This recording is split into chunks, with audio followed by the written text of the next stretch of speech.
అందరికీ నమస్కారం. నేను మీ గోపాల్ అయ్యంగార్. శ్రీమతే రామానుజాయ నమః. వారఫలంగానే చూసుకుంటే 1వ తారీఖు జూన్ 2025 నుంచి 7వ తారీఖు జూన్ నెల 2025 వరకు మేషరాశి నుంచి మీనరాశి వరకు వారఫలం ఎలా ఉందో తెలుసుకుందాం. ఈ వారంలో గ్రహస్థితులు చాలా మారుతున్నాయి. అయితే ప్రస్తుతానికి మనం ముఖ్యంగా శుక్ర గ్రహం యొక్క మార్పుని తీసుకుంటున్నాం. తర్వాత బుధ గ్రహం కూడా మారుతుంది ఈ వారం చివరిలో. అలాగే కుజుడు కూడా మారుతున్నాడు. సో దీన్ని బట్టి అందరికీ వారఫలం ఎలా ఉందో చెప్తాం.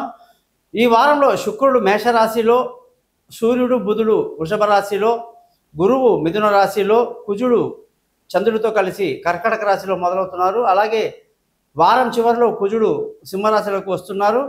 కేతు వచ్చేసి సింహరాశిలో ప్రయాణిస్తున్నాడు. అలాగే రాహు కుంభరాశిలో, శని మీనరాశిలో, అలాగే చంద్రుడు కర్కాటకము, సింహం, కన్య, తులారాశి వరకు ప్రయాణిస్తున్నారు. ఇది గ్రహ సంచారం అండి. మరి దీన్ని బట్టి 12 రాశులకు జాతకం ఎలా ఉందో ఈ వారం అంతా తెలుసుకుందాం. ముఖ్యంగా మీరందరూ కూడా జాతకాలు తెలుసుకోవడానికి కోసం మీ పేరు, డేటు, టైము నా నెంబర్కి వాట్సాప్ చేయండి. 58 పేజీల జాతకాన్ని రెడీ చేసి మీతో ఫోన్లో 20 నిమిషాలు మాట్లాడి పరిహారాలు చెప్పి PDF పంపిస్తాను జాతకాన్ని. అలాగే ఎటువంటి సమస్యలున్నా దానికి సింపుల్గా పరిష్కారం చెప్పేటువంటి మార్గం మన దగ్గర చాలా ఉన్నాయి. అందుకే మన ఛానల్ పేరు thesimple.astrologer.com అని చెప్పేసి పేరు పెట్టుకున్నాం. అలాగే శ్రీనివాస జ్యోతిష్య నిలయం అని చెప్పేసి ఫేస్బుక్లో మన పేజ్ ఉందండి. అది కూడా మీరు దయచేసి చూడండి, లైక్ చేయండి. ఈ ఛానల్ని సబ్స్క్రైబ్ చేస్తారని ఆశిస్తూ, అలాగే జ్యోతిషపరంగా ఎటువంటి సందేహాలు ఉన్నా కూడా నన్ను కాంటాక్ట్ చేస్తారని ఆశిస్తూ, ఈ వారం చివరిలో కుజగ్రహం యొక్క మార్పు, బుధగ్రహం యొక్క మార్పుని లెక్కలోకి తీసుకోకుండా సూర్యుని యొక్క మార్పుని తీసుకొని చెప్తున్నాను. నమస్కారం. గోపాల్ అయ్యంగార్.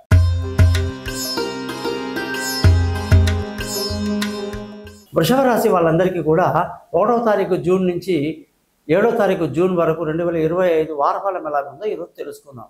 ఈ వారంలో ప్రత్యేకంగా ముందు చెప్పాల్సింది శుక్రగ్రహం యొక్క మార్పు.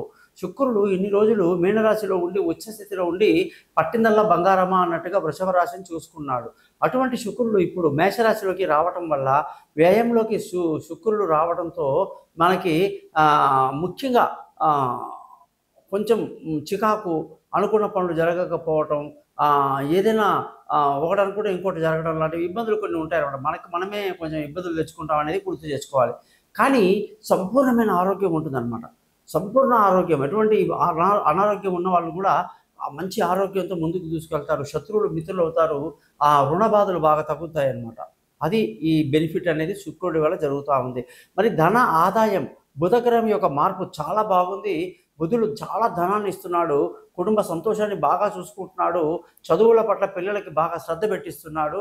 కాబట్టి బుధగ్రహం యొక్క మార్పు చాలా బాగుండి విదేశాలకు వెళ్ళడం, దూర ప్రయాణాలు, అలాగే అనుకున్న కాలేజీ ఊళ్ళల్లో అంటే మెయిన్ విదేశాల్లో దొరకటం సీట్లు, అనుకున్న సబ్జెక్టు ఇవన్నీ బాగా అనుకూలంగా ఉండి తెలివైన నిర్ణయాలు తీసుకునే విధంగా కూడా బుధుడు ఈ రాశి వాళ్ళని ప్రోత్సహిస్తున్నాడని చెప్పాలి.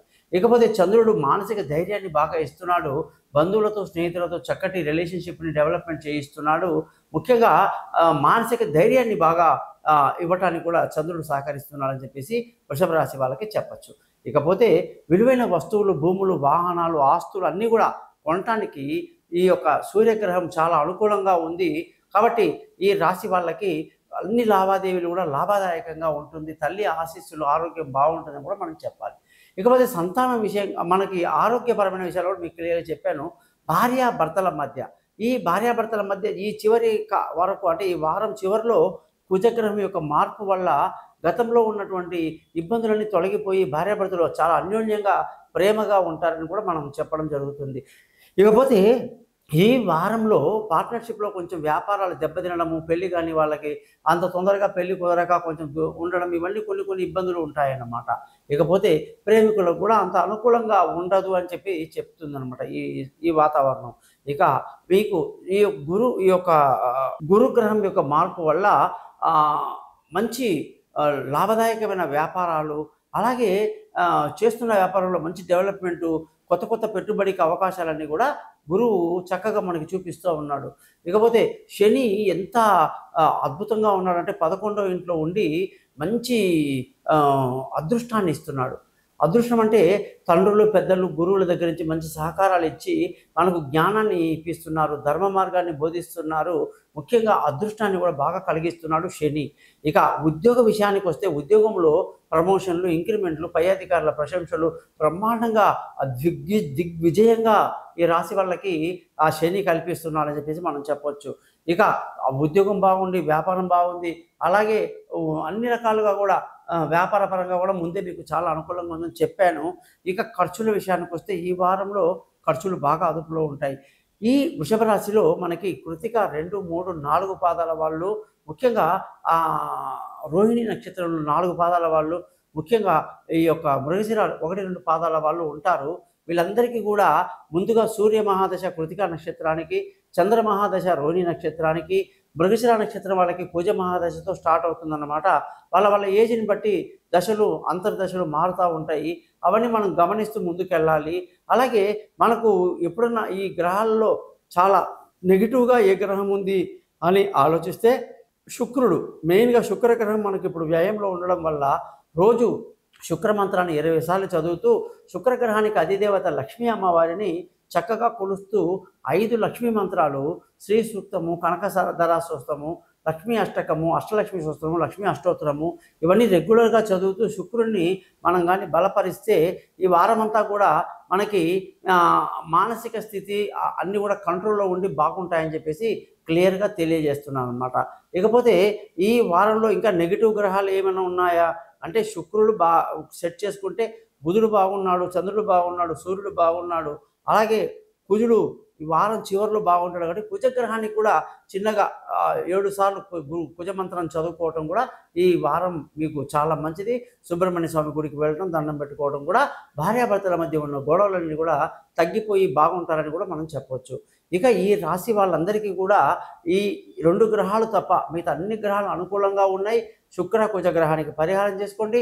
ముఖ్యంగా మీ జాతకాలు తెలుసుకోవటానికి నా నెంబర్ ఇచ్చాను పైన. మీ date of birth, time of birth, place of birth పంపించండి. మీ జాతకం మొత్తం రెడీ చేసి మీతో 15 నిమిషాలు చక్కగా మాట్లాడి పరిహారాలు చెప్పి ఇక జాతకాన్ని పీడిఎఫ్ చేసిందని మీకు 58 పేజీలు పంపించడం జరుగుతుంది అనమాట. ఈ వాయిస్ రికార్డ్ కూడా మీరు బ్రహ్మాండంగా చేసుకుని అప్పుడప్పుడు వినొచ్చు. అన్నీ కూడా సింపుల్గా మనం పరిహారాలు చెప్తాం కాబట్టి మన యొక్క దీని పేరు, జాతకం యొక్క పేరు ఏంటంటే జ్యోతిష్యాలయానికి thesimple.astrologer.com అని చెప్పేసి పేరు పెట్టడం జరిగింది. మీరందరూ కూడా ఈ ఛానల్ని సబ్స్క్రైబ్ చేయడం మర్చిపోవద్దు. అలాగే శ్రీనివాస జ్యోతిష్యం అని చెప్పేసి ఫేస్బుక్లో మనకు పేజ్ ఉంది, ఇన్స్టాగ్రామ్ ఉంది, వెబ్సైట్ ఉంది. అన్నీ కూడా దర్శిస్తారని, లైక్ చేస్తారని, సబ్స్క్రైబ్ చేస్తారని ఆశిస్తూ మీ నుంచి సెలవుకుంటున్నాను. మీ గోపాలయ్య గారు.